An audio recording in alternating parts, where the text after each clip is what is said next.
This is a video about friction for AP Physics C. There are two kinds of friction. Remember, it's one of the forces that we know about, but there's a good deal you need to know about this force, unlike, say, the normal force. First off, there's two kinds. There's static friction and there's kinetic friction. Kinetic friction is the easier one, so we'll start there. And it is friction force between two surfaces that are sliding against each other. And it's always going to oppose the sliding.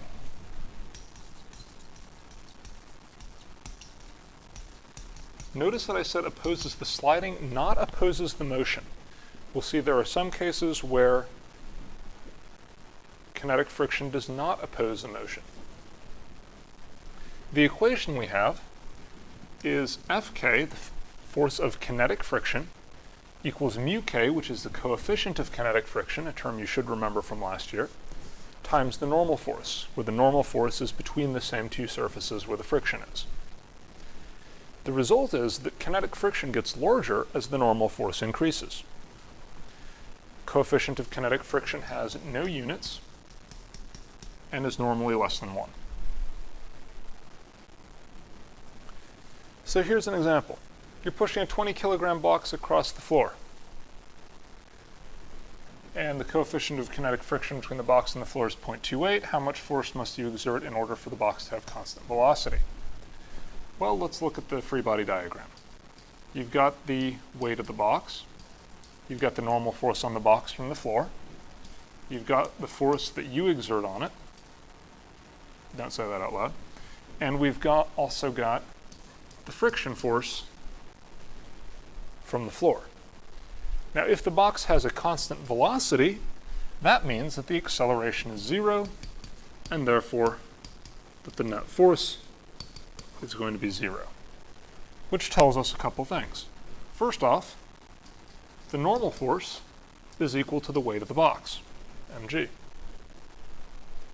It also tells us that the force you have to exert, which is what we're trying to find, has to equal the friction force. And we know because it's kinetic friction that the box is sliding across the floor, that the frictional force is equal to mu times n. I've left off the subscripts here just to make it a little bit easier. But the normal force is mg, and that means the force you have to exert is equal to 0.28 times 20 kilograms times 9.8 newtons per kilogram. And that's going to give us an answer of 55 newtons.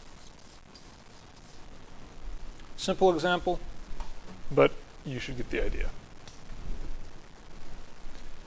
Now let's make it a little bit more difficult. Now you're going to exert a downward force on it, so it's at an angle. We'll draw the new free body diagram. We want to find out what force you have to exert. So we've still got the weight of the box. Now the force that you exert is at an angle, 30 degrees. I'm just going to call that theta. There's a normal force, and there's the friction force. Once again, it's Newton's first law because there's no acceleration. And so let's look at the x components of the forces. So the x component of the force that you exert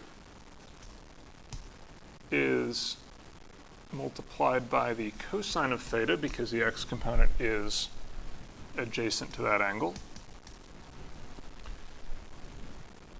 minus the friction force has to be equal to 0. But we still have the same problem. We need to know what the friction force is, and for that we need to know what the normal force is.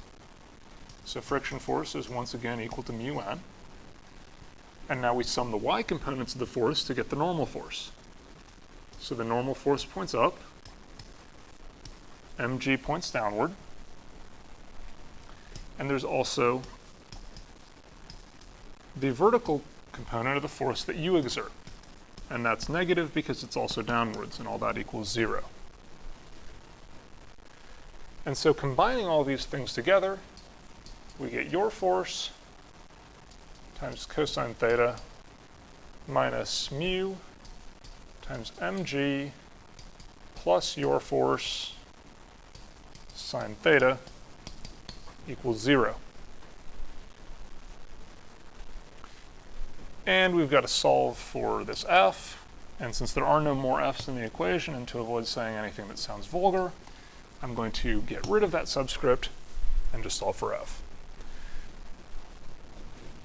So we have f cosine theta minus f sine theta, or mu f sine theta, equals mu mg, and f equals mu mg divided by cosine theta minus mu sine theta.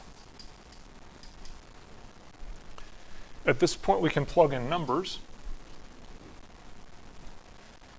and when we do that we will get an answer of 0.28 times 20 times 9.8 divided by cosine 30 minus 0.28 sine 30.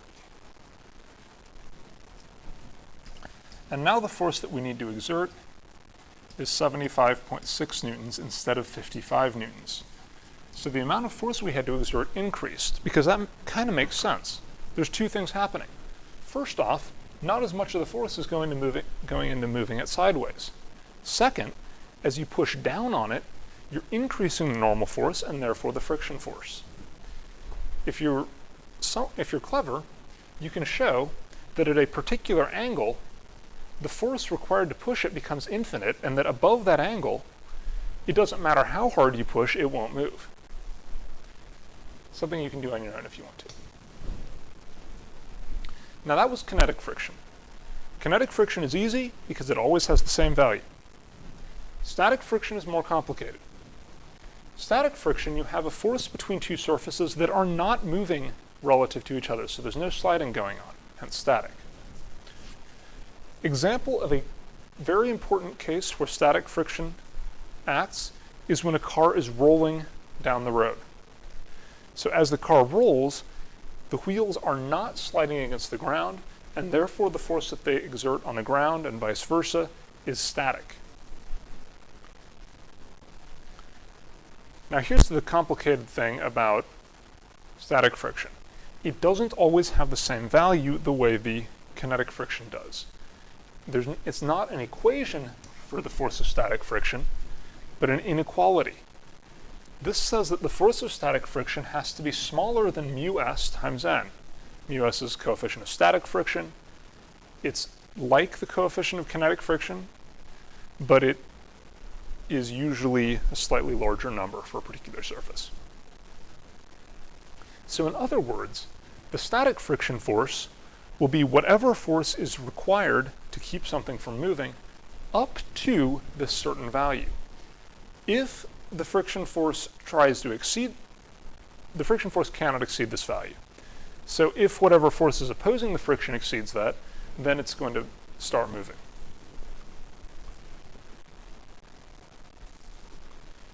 So here's a good example of how that works. You've got a 900 kilogram car, it's very light, decelerates at 4.1 meters per second squared. Question is, what is the force of static friction the road exerts on the tires? Well, let's draw a free body diagram. We've got the normal force on the road, we've got the weight of the car, and we've got the force of friction. There's no force pushing the car forward, hence it's decelerating. So the friction force is the only force that we're concerned with, and so that equals ma, 900 kilograms, times 4.1 meters per second squared. And that works out to be 3690 newtons. Notice we did not use that equation.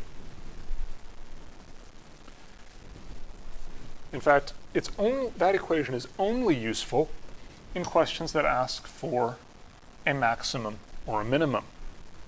So now we ask, what is the maximum acceleration that the tires can handle? Now we need to know what mu is. And I'll just make up a number. For rubber tires on dry pavement, let's say mu is about 0.7. Now we have a more interesting problem. In this one, we say, well, F still equals ma. But we don't know what A is anymore. That's what we're trying to find. And so we'll say, because it's a maximum, we'll pick the maximum value of the friction, which is mu times n.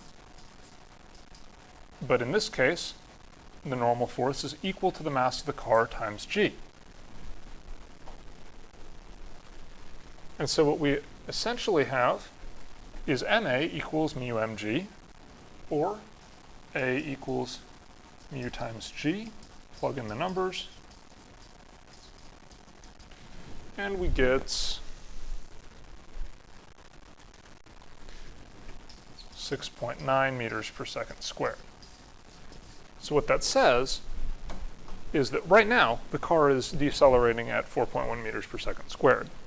If we wanted to brake harder, we could accelerate at 6.9 meters per second squared. But if you try to brake harder than that, what happens is the static friction can no longer hold, and the tires will start sliding across the road, and you're sliding now, and that's bad. Hence anti-lock brakes. Oh, and here we go again. You have maximum and minimum values all the time. So in this example, you've got the coefficient of friction between a box and a ramp is 0.55. Find the greatest angle above the horizontal at which the box will remain stationary. So we're looking for this angle theta. We've got this block here. It's a coefficient of friction there. This is a very familiar free body diagram, so we'll draw it again.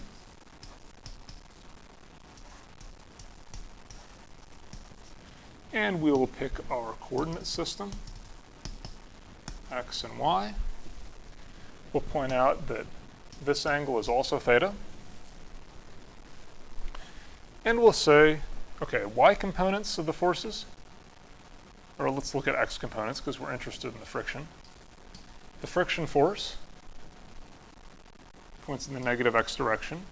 In the positive x direction, we have the weight of the block times the sine of the angle, and that equals 0 because the box is remaining stationary.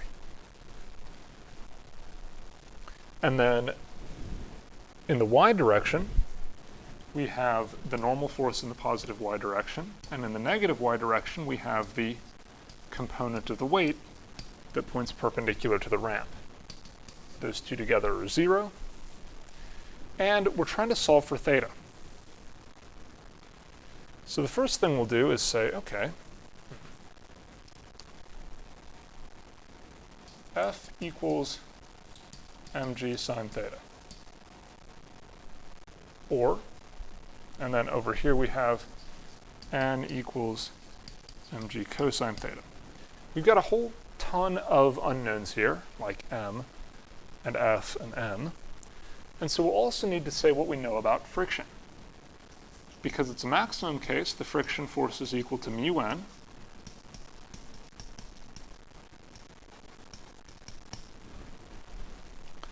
And so we have mu times n equals mg sine theta, into which we will plug this equation over here.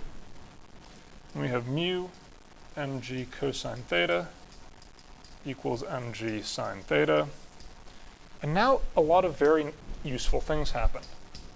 M and g cancel out of both sides. And we need to solve for theta, but that's actually pretty easy in this case. We can say that mu